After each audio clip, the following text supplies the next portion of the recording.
On y va. Alors, je vous présente Lucie Amir, qui est doctorante contractuelle en littérature française à Limoges et qui prépare sa thèse donc avec Jacques Nigozy et Natacha Levet. Son travail porte sur les politiques du polar français contemporain.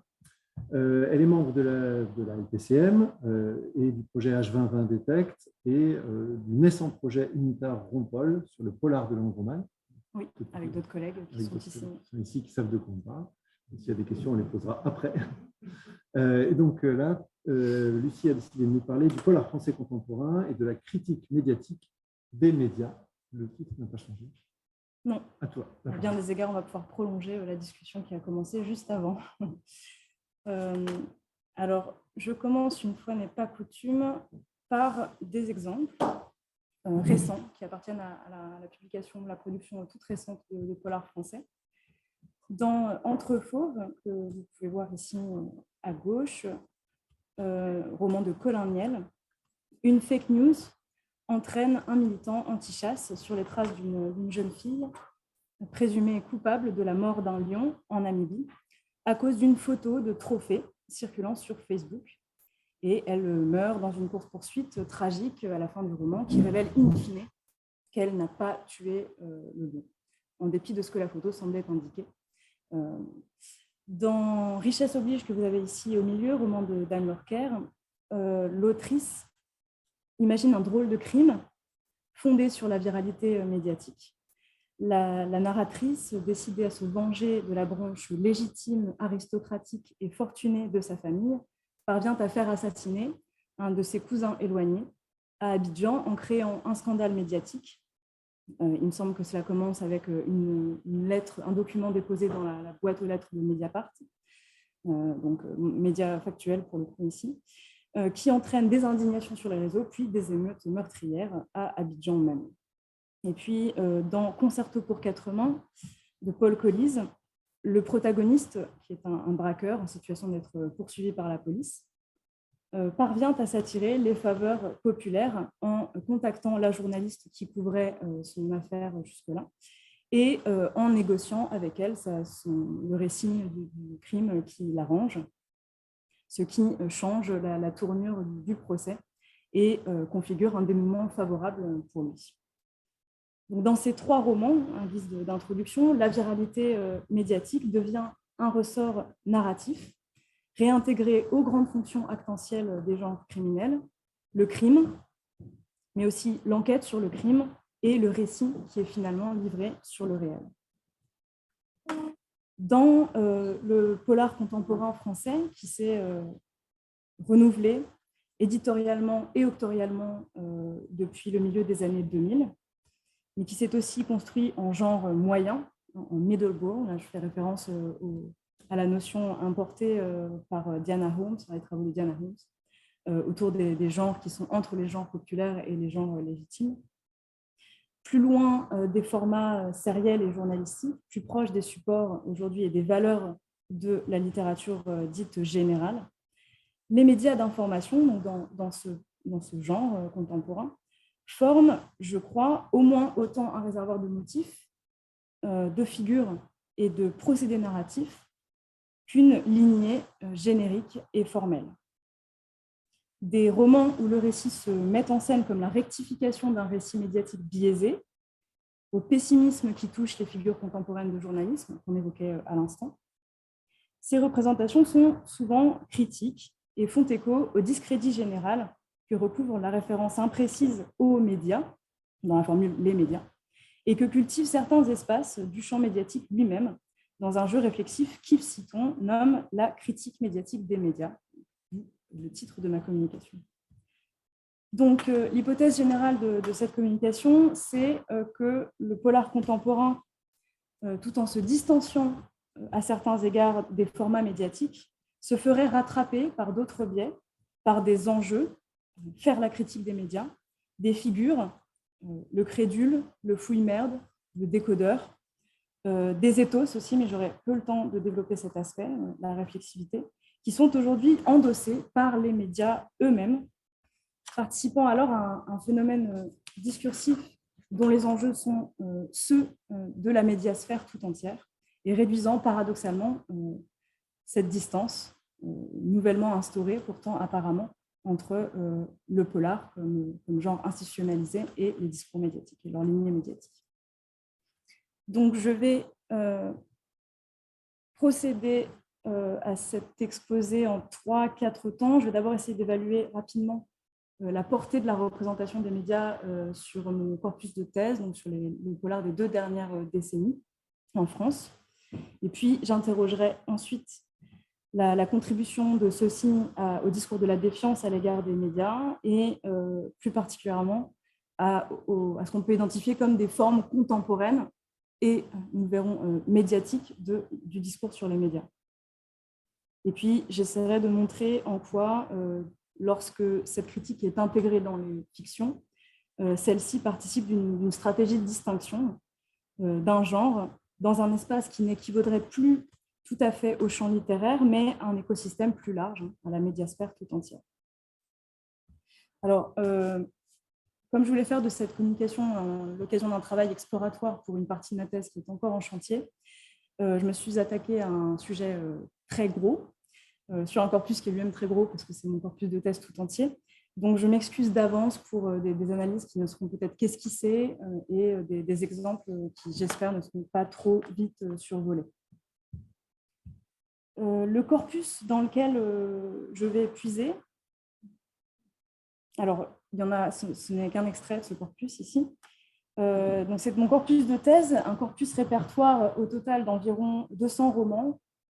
primé depuis 2000, fondé lui-même sur la sélection de 25 prix nationaux importants pour le genre de fiction criminelle dans le champ littéraire français. Donc, voici ici sur ce tableau les quelques romans dans lesquels, grâce à TXM, qui m'a permis de faire des sondages lexicaux et thématiques, les romans dans lesquels la représentation des médias est significative. Donc, c'est grosso modo le corpus qui est pris en compte dans cet exposé. Et de manière plus générale pour ma thèse, j'ai ajouté, dans une visée strictement herméneutique et pour des sondages quantitatifs, un corpus contrastif qui ajoute au corpus de polar contemporain un corpus de polar primé entre les années 1970 et 2000, qui permet d'évaluer ponctuellement la distribution de thèmes ou de lexiques en diachronie, comme je vais vous le montrer immédiatement. Alors là, j'ai voulu évaluer la présence du thème des médias. Alors évaluer ici selon un lexique qui est lacunaire, mais c'est histoire d'avoir une idée. Je voulais sonder la présence du thème des médias dans mon corpus de thèse, mon corpus contemporain. C'est un diagramme donc, sorti par TXM, logiciel de textométrie, qui évalue ici, à partir de la requête lexicale portée sur des mots choisis relatifs au thème des médias, la présence spécifique de ce lexique dans des tranches de corpus données, ici découpées par décennies, relativement à l'ensemble du corpus. Et le diagramme fait ici ressortir les deux tranches les plus récentes, donc le polar des années 2000 et le polar des années 2010, comme celle où la thématisation des médias, la question de l'information et la question du journalisme, la figure du journaliste du moins, est la plus marquée. Alors évidemment, l'idéal serait de pouvoir faire apparaître des tendances sur une perspective historique un peu plus large. Je n'ai pas le corpus statistique pour. Donc on a au moins ici de quoi évaluer l'évolution d'une conjoncture sur un temps moyen, de confirmer quantitativement au moins l'évolution d'une tendance, l'apparition d'une tendance propre à ces 2 dernières décennies d'intégration donc du monde médiatique à l'intérieur des univers des fictions criminelles. La manière la plus évidente, a priori, d'aborder la question de la représentation des médias, c'est à première vue de s'intéresser aux personnages de journalistes, et notamment à leur place et à leur trajectoire actentielle. Les personnages de journalistes constituent effectivement, a priori, la formalisation symbolique, sémiologique, par excellence des pratiques journalistiques, d'autant plus qu'ils sont, pour le coup, l'une des figures conventionnelles des fictions criminelles. Et on remarquera, mais je m'attarderai peu sur cet aspect-là, on en a déjà un petit peu parlé à l'instant, que si la fonctionnalité actentielle des personnages du journaliste lui est traditionnellement plutôt favorable dans les fictions criminelles, et là je renvoie par exemple aux travaux de Dominique Khalifa sur la figure du grand reporter telle qu'elle est héroïsée dans les discours et notamment les discours fictionnels à la Belle Époque. Donc en les situant du côté de l'enquête, la fonctionnalité des personnages journalistes dans la fiction est plutôt favorable à cette figure. Et en ce qui concerne le polar contemporain, les journalistes, ils semblent à l'inverse partager en majorité entre une fonction négative d'obstacle à l'enquête et un protagonisme tragique destiné à révéler les impasses et les dangers du journalisme d'investigation. Donc, c'est la figure du journaliste défaillant. Je renvoie aussi donc, à cette communication de Maria Ferranti il y a 2 ans à Bologne. Je ne sais pas si elle est publiée quelque part. Mais pour le premier cas là, que j'évoque, l'idée d'une fonction négative, nombreux sont les romans que j'ai observés moi aussi, où la diégèse dramatise l'antagonisme entre la police et les journalistes dans le déroulement et la couverture presse d'une enquête judiciaire, souvent ici dans des romans de procédure du point de vue de la police. C'est le cas, par exemple, de Femmes sur écoute, où le roman commence sur une scène de procédure qui est en fait assez vite détournée par l'annonce d'une fuite de l'état de l'enquête dans la presse. Et il s'agit non plus donc, de faire l'état de l'enquête sur ce qui est un meurtre conjugal à l'origine, mais de trouver qui est la taupe dans le commissariat et pourquoi il y a déjà une couverture presse de cette affaire. C'est aussi le cas de Glacé, du premier succès de Bernard Minier, qui met en scène un personnage assez atypique de policier érudit, qui parle occasionnellement en latin, et qui s'énerve de voir son enquête en permanence freinée par les journalistes, l'omniprésence des journalistes sur les lieux du crime, et par les appels de journalistes qui tentent de tirer des informations et l'état actuel de l'enquête. Tout aussi nombreux sont les romans, souvent plus nettement inscrits, ceux-ci, dans la filiation du roman noir de critique sociale, où les personnages de journalistes, qui sont à la place souvent ici de l'enquêteur plutôt, sont soumis à la corruption des puissants, grands propriétaires, hauts fonctionnaires, voire à des formes de censure plus directes, comme la menace ou la violence. Il est en effet courant que le journaliste fasse partie des victimes des crimes mis en scène par les fictions criminelles contemporaines. C'est le cas, par exemple, d'Ibn Urtis, protagoniste de L'homme qui a vu l'homme, qui essaie de pourchasser les assassins d'un militant basque disparu. Et cette enquête le mène sur la piste des forces de police espagnoles qui le font disparaître à son tour à la fin du roman. C'est aussi le cas dans Nos fantastiques Annéfriques de Dominique Manotti, un roman un peu plus ancien, qui voit le meurtre d'une femme, qui sert de situation initiale au roman, caché en fait celui d'un journaliste d'investigation qui enquêtait sur la disparition d'un Boeing français portant vraisemblablement une livraison d'armes à destination de l'Iran. C'est aussi le cas, je pourrais donner d'autres exemples, c'est aussi le cas de Femmes sur écoute dont je parlais à l'instant, dont l'intrigue policière se déporte justement à mi-roman sur le meurtre de Milena Popovic, la journaliste précisément qui, depuis le début de l'enquête, détournait l'attention de la police judiciaire et réclamait des immersions au commissariat à titre professionnel. Ces figures sont tributaires d'une tradition critique, la critique des médias, dont on peut considérer qu'elle constitue, depuis le début du XXe siècle au moins, une véritable formation discursive de la modernité, selon la formule consacrée par les analystes du discours, d'après Michel Foucault et depuis Michel Pêcheux, pour désigner des ensembles de discours cohérents dans leurs objets, dans leurs propos, mais génériquement, formellement et historiquement épars. Depuis Sainte-Beuve, Gramsci, Adorno, et plus typiquement encore depuis les années 60, où la critique se déploie dans la pensée situationniste, dont le polar français porte d'ailleurs en partie l'héritage à travers de la figure de Jean-Patrick Manchette, et dans la discipline sémiologique, la critique des médias constitue l'objet d'une production intellectuelle massive et identifiée, dont les sciences sociales ont tenté récemment, ces 2 dernières décennies, de faire la synthèse. Je renvoie par exemple à un numéro du débat intitulé « Penser la société des médias », paru en 2006, et à un numéro de la revue Mouvement, intitulé « Critiquer les médias », paru en 2010. Alors, je n'ai pas le temps ici d'approfondir l'exposé des voies de cette tradition intellectuelle, mais je remarquerai simplement, en m'appuyant sur l'histoire à grands traits proposée par Samira Wardi dans le Mouvement, que les représentations critiques des journalistes rejoignent les grandes directions de la critique sociale des médias, une critique de l'économie politique des médias, tout d'abord, la critique du contrôle de l'information par les pouvoirs, la critique plus directement marxiste de la marchandisation de l'information, de la course à l'audimat.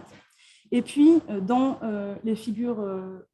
péjoratives de journalistes que j'évoquais à l'instant, on pourrait aussi identifier une critique plus formelle et plus morale aussi, qui s'inquiète des contraintes du dispositif spectaculaire sur le traitement du réel. Alors, conformément à la question qui a été posée tout à l'heure, je me suis aussi demandé, en travaillant cette présentation, si cette critique était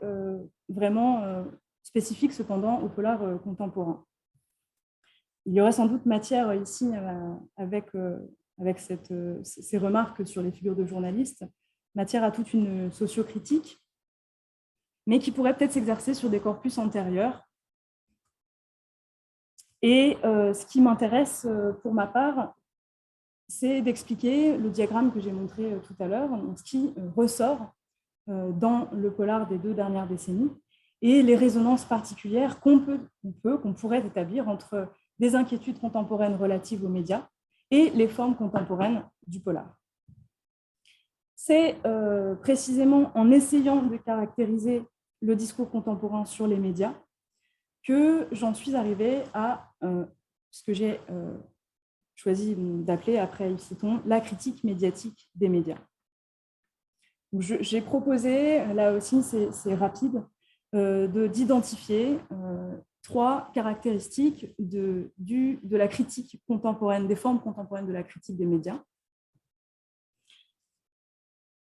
en pensant avec des bibliographies récentes, publiées notamment à travers le développement institutionnel de dispositifs d'éducation aux médias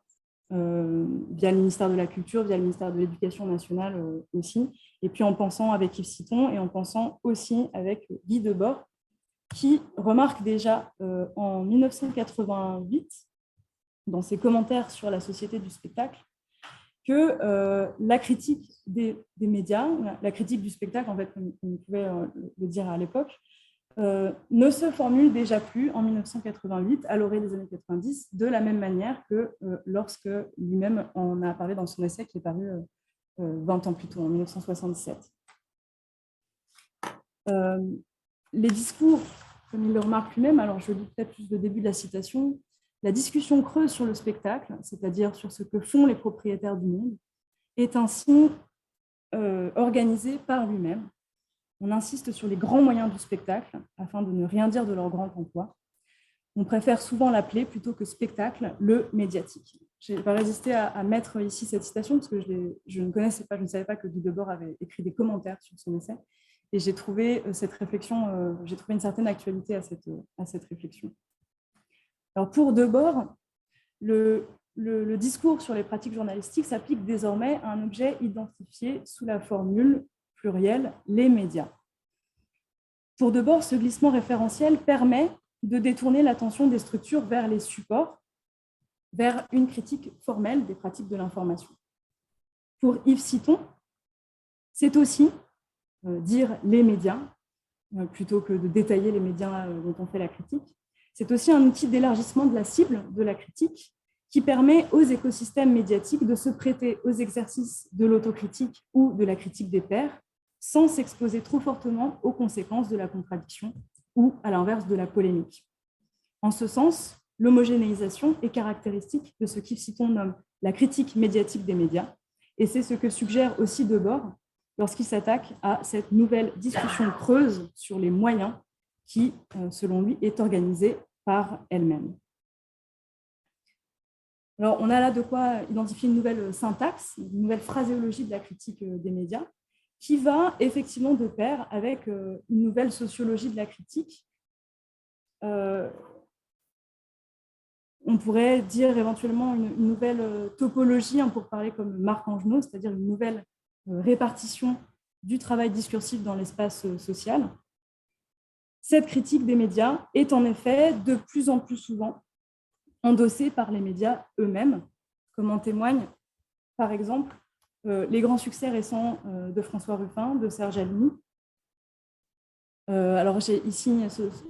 ce sont des exemples pour la première biographie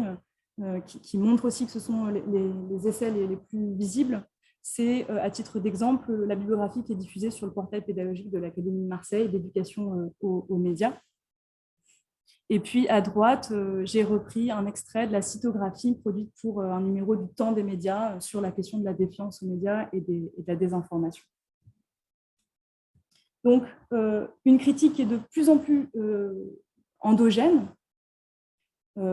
assumée par les journalistes eux-mêmes. C'est ce que Stéphane Harpin, pour le numéro du débat que je mentionnais tout à l'heure, nomme l'internalisation de la critique.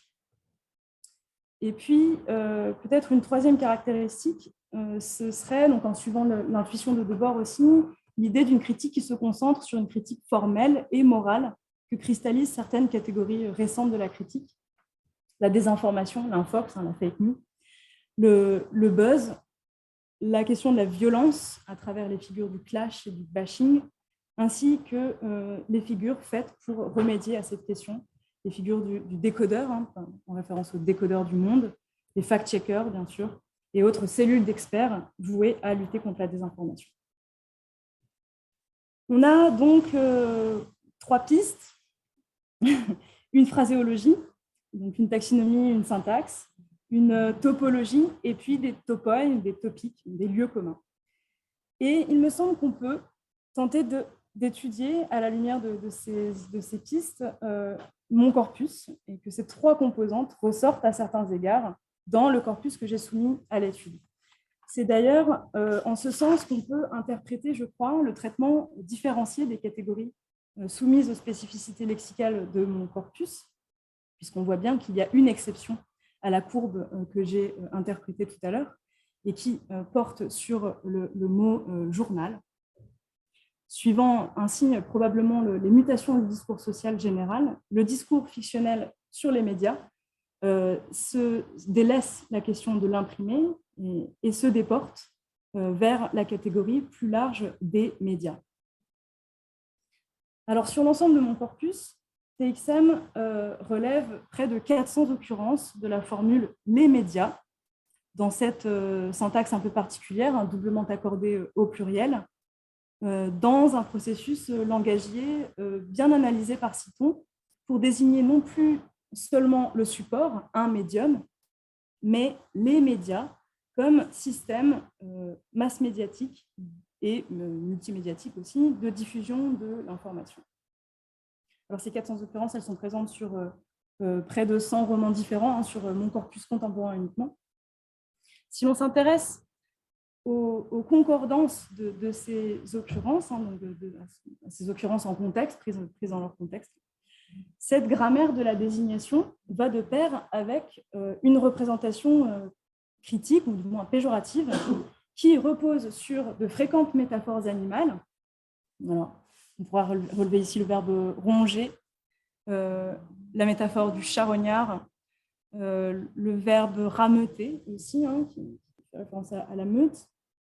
et puis plus largement sur toute une isotopie de la brutalité qui traverse la plupart des verbes d'action qu'on voit ici, souvent affublés d'un préfixe, verbes d'action qui sont tous associés à ce que sont censés faire les médias, qui s'emparent, s'acharnent, se déchaînent, harcèlent. On trouve un exemple particulièrement explicite et virulent de cette grammaire de la critique dans Glacé de Bernard Minet, que j'évoquais tout à l'heure. dans lequel l'écrivain met en scène un personnage, comme je le mentionnais tout à l'heure, de policier, ce personnage de policier érudit, qui lit beaucoup d'ouvrages issus de la culture classique et qui se livre à l'occasion à des diatribes contre les médias. Alors ici, les propos utilisent le lexique de la maladie, donc la folie qui ne saute pas d'un individu à l'autre comme la grippe, mais d'un groupe de population à un autre, qui contamine toute une génération. Il continue, le vecteur du paludisme, c'est le moustique, celui de la folie, ou du moins son vecteur préféré, ce sont les médias. Donc un lexique de la maladie, la métaphore animale qui revient, et une diatribe qui active l'imaginaire de l'ensauvagement, mais augmentée ici d'une figure du mal et puis de toute une stylistique de la gravité, phrase courte, parallélisme, qui dramatise cette dénonciation et qui assimile les médias à une figure maléfique, une figure du mal contemporain. En abordant le phénomène de manière quantitative à nouveau, donc là je refais un aller-retour entre l'exemple et TXM, pardon, on peut donc confirmer que ces topiques et cette grammaire, donc ces associations d'idées associées à toujours ce même syntagme, les médias, ressortent aussi quantitativement dans les co-occurrences associées au terme média. Ce sont les mêmes lemmes, hein. Donc il y a buzz qui ressort assez vite, mais aussi emparé, déchaîné, acharné, de nouveau harcelé, charognard, hein, qui tous apparaissent dans les 40 premières co-occurrences lexicales du terme média dans mon corpus, et qui, donc l'EM, qui participe, à côté des figures de journalistes et via des mécanismes discursifs un peu plus discrets, à façonner une catégorie péjorative, à la fois très sensible, hein, presque maléfique, et en même temps assez désincarnée, puisque très générale. On pourrait prolonger l'exploration des figures issues de cette cristallisation contemporaine du discours. Je mentionnais tout à l'heure la fake news qui fonde l'intrigue d'Entrefauve de Colin Niel. Et puis, alors, je n'aurai pas le temps ici de développer l'analyse des autres figures auxquelles j'ai pensé, mais juste quelques idées, voilà, à titre vraiment préliminaire. Un avion sans aile de Michel Bussy met par exemple en scène un personnage de détective qui s'appelle Crédule Grand-Duc, qui doit faire, qui est engagé comme détective privé pour les deux familles en scène. Michel Bussy, c'est l'histoire d'un crash, il y a 2 bébés à bord de l'avion, un seul survit, et les 2 familles, pendant tout le roman, ensuite s'arrachent le bébé survivant et engagent un détective pour enquêter sur l'affaire, qui n'est toujours pas résolue 18 ans après. Et donc le personnage détective s'appelle Crédule et assume une partie de la narration. Et il est en fait dramatiquement enfermé dans le récit de son échec, puisqu'il est sur le point d'abandonner l'enquête, alors que la solution, et on le découvre à la moitié du roman, se trouve devant ses yeux dans un détail du journal qui est posé sur son bureau depuis le début de l'enquête. Donc, je trouve ça rigolo qu'il s'appelle Crédule. Je pense qu'il y aurait peut-être matière à essayer d'explorer les figures de la crédulité dans le polar contemporain. Et à l'inverse, il me semble qu'on pourrait y chercher aussi des figures de décodeurs, telles, par exemple, dans le roman de Paul Collis que je mentionnais tout à l'heure, Un long moment de silence, les interprètes et traductrices qui accompagnent l'écrivain protagoniste d'un long moment de silence qui refait l'enquête sur son père et qui se fait accompagner d'une traductrice qui lui rappelle combien la lecture est une herméneutique. Dans ce cadre d'analyse, l'économie romanesque du polar, sa philosophie de déchiffrement du réel, sa dialectique mystère-enquête, opacité-dévoilement, se refondrait alors, c'est ça qui est assez intéressant, sur la défiance à l'égard des médias, comme si l'opacité du monde était désormais partiellement imputable à la surabondance informationnelle et la saturation cognitive. Alors, je suis passée trop vite, ça appartenait à mes propos tout à l'heure sur la question du mal, qui me semblait faire écho à la manière dont se mettent en scène aussi dans des formes de critique essayistique des médias la question de la surabondance informationnelle, hein, à travers aussi des métaphores ici dramatisantes. Mais il faut que je continue. Une fois récupérée par les intrigues romanesques, cette critique homogénéisante et animalisante participe d'une mise en valeur du médium livresque, comme c'est le cas par exemple dans Des nœuds d'acier de Sandrine Colette. Dans Des nœuds d'acier, le récit commence par un prologue relatant rapidement le fait divers médiatique à partir duquel, fictif, hein, ici je précise, duquel va se déployer la narration, à rebours de la simplification infamante de la chronique judiciaire. Le chapitre s'ouvre ainsi sur une caricature satirique du récit médiatique, à travers des procédés de discours indirect, et sur l'accusation, finalement, merci les journaleux, merci les médias. Il se clôt à la fin de ce prologue sur un vœu de vérité, du moins de correction du récit, du discours médiatique, qui scelle le pacte de lecture du roman. C'est aussi le cas dans un long moment de silence que je mentionnais tout à l'heure, qui commence avec la sanction médiatique d'un écrivain invité sur un plateau TV pour son dernier livre, qui est un véritable petit récit et véritable succès médiatique, où il essaie d'enquêter sur la mort de son père. Et il reçoit juste après l'émission un appel, lui affirmant qu'il raconte n'importe quoi dans son roman, dans son autobiographie plutôt, ce qui le conduit à recommencer l'enquête. Et le livre que nous lisons en tant que lecteurs est l'histoire de cette enquête, au cours de laquelle le protagoniste ne cesse de comparer le torchon qu'il a écrit pour les médias et le livre qu'il aurait pu écrire s'il avait mené l'enquête correctement. Et que bien sûr, nous avons, nous, lecteurs, le bonheur de lire à travers le roman. Donc là, on retrouve des processus de mise en abîme. Je pourrais aussi faire référence à ce que mentionnait Jacques Migosi ce matin à propos de Dominique Manotti et de Frédéric Paulin, des effets de profession de foi scripturale qui reposent parfois à l'intérieur des intrigues romanesques sur l'opposition entre le roman et le récit journalistique. Le polar est-il alors l'un des acteurs de ce qu'Yves Citon nomme la critique médiatique des médias? On retrouve en tout cas dans une bonne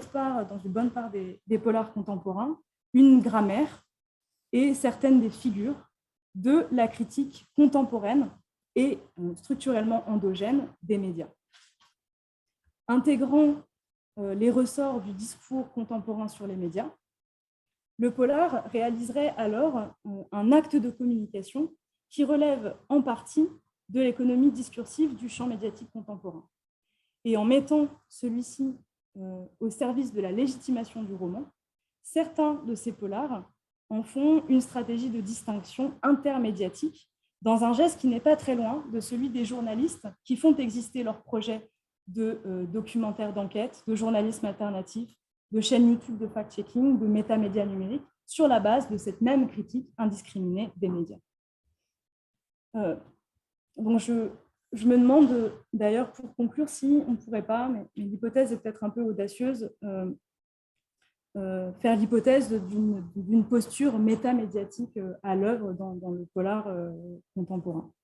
Et dans quelle mesure le polar n'essaie pas, en intégrant cette formation discursive, mais aussi par des postures qui sont empruntées au journalisme civique, à l'investigation, et qui apparaissent d'ailleurs via tout cet appareil péritextuel, de se positionner comme un métamédia. Alors bien sûr, il faudrait cependant voir si ce n'est pas le cas dans d'autres genres, ou dans la littérature générale. Je ne suis pas sûre que ce soit spécifique au polar. Et puis, à l'inverse, on pourrait certainement affiner ce travail en cherchant à différencier des modalités distinctes de métadiscours médiatique, d'intégration des figures médiatiques dans les fonctions actentielles du polar, de distribution aussi distincte, différenciée de la critique sur différents médias. Voilà, tout un tas de réserves que j'applique à mon propre travail et qui peuvent être matière à discussion. Merci pour votre attention.